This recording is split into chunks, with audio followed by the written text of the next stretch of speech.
le prof. Aujourd'hui, c'est moi le prof. Aujourd'hui, c'est moi le prof. Aujourd'hui, c'est moi le prof.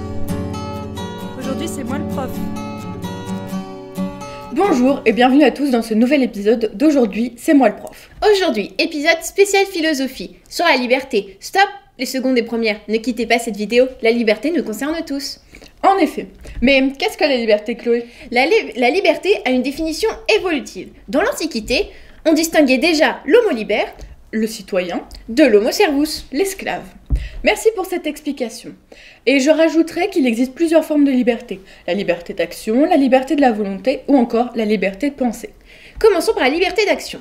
La liberté d'action se définit comme le fait de faire quelque chose et l'opposé de la contrainte ou de l'obstacle. Pour Thomas Hobbes, la liberté est reconnue par l'absence d'obstacle au mouvement que je veux ou peux faire.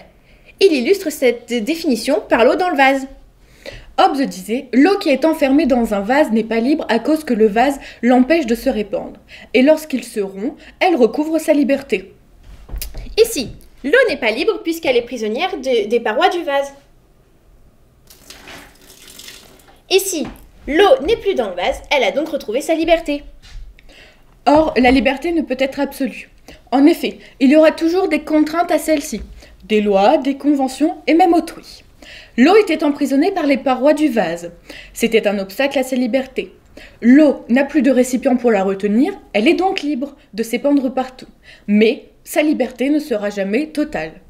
Une société où la liberté serait totale ou absolue serait une société anarchique. La liberté absolue est donc impossible dans notre monde. Notre liberté est toujours relative de par le milieu d'où l'on évolue. Une monarchie, une dictature, une république. Mais la liberté ne peut pas ne pas exister. Prenons l'exemple d'un prisonnier.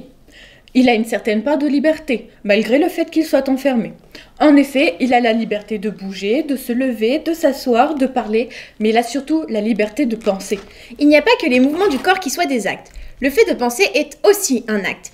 La liberté de penser, c'est le droit que possède chacun d'employer, comme il l'entend, ses facultés intellectuelles, à l'aide de sa raison critique.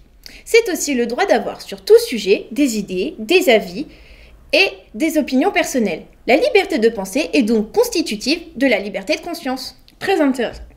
Chacun doit pouvoir croire ce qu'il lui plaît de croire. C'est la liberté de conscience. Mais ce qu'il me plaît de croire n'est pas forcément ce que j'ai raison de croire. La liberté de conscience est spontanée, innée, tandis que la liberté de penser, elle, n'est pas innée. Nous pouvons et nous devons la construire au fil de notre vie. Maintenant, parlons de la liberté de la volonté. Qu'est-ce que la liberté de la volonté ? C'est très simple. La liberté de la volonté, c'est se demander si ce que je le veux librement. Prenons par exemple la liberté d'acheter de l'alcool. Si je suis majeur, c'est possible. Mais suis-je vraiment libre de le vouloir ? C'est pour cela qu'on se demande si nos choix sont ou non déterminés par des facteurs extérieurs. C'est ce qui constitue le libre arbitre. Suis-je seul à décider de ce que je veux ? On sait aujourd'hui que c'est peu probable. La société de consommation nous pousse à acheter par le biais de publicité ou des personnes qui nous entourent. J'ai envie de posséder ce que possèdent et j'ai aussi envie de leur ressembler. Nous copions nos parents, nos amis et tous ceux qui nous entourent. Mais tout le monde le fait, car personne n'est hermétique à la pression sociale. Et personne ne décide vraiment seul de ses choix. Exact. Lorsque ma pensée est faite de préjugés qui m'ont été transmis par mon milieu socio-économique, ce n'est pas moi qui me détermine la pensée et ses préjugés, mais mon milieu socio-économique. Si en revanche je raisonne de façon méthodique, ma pensée ne sera déterminée que par elle-même. Prenons l'exemple d'un problème mathématique. Je n'ai pas vraiment le libre choix de sa solution. Mais si j'opère le bon raisonnement, alors la solution s'affirmera par mon bon raisonnement seul dans mon esprit. Pour Spinoza, ma volonté me paraît libre que parce qu'ignorant ce qui la détermine, j'ai l'illusion qu'elle n'est déterminée par rien. Aussi, ce que je le veux en fonction de ce que je suis. Or, ce que je suis, je ne l'ai jamais choisi complètement. Il n'y aura donc pas de liberté de la volonté chez Spinoza.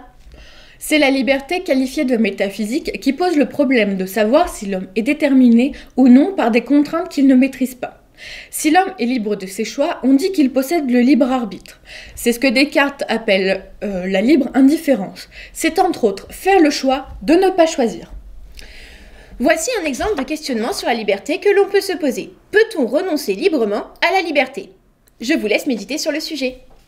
Pour finir, nous allons parler de la liberté dite politique, c'est-à-dire que c'est ce qui oppose le citoyen, l'homo liber, à l'esclave, l'homo servus. On dit qu'un État qui exerce peu de contraintes sur un individu est un État libéral. Or, si un individu trouve que les lois sont trop contraignantes, on dit que les lois sont liberticides. Il arrive au citoyen de contester l'État sous toutes ses formes, on dit alors qu'il est libertaire. Nous vous remercions de nous avoir religieusement écoutés. Au revoir et à bientôt pour un nouvel épisode.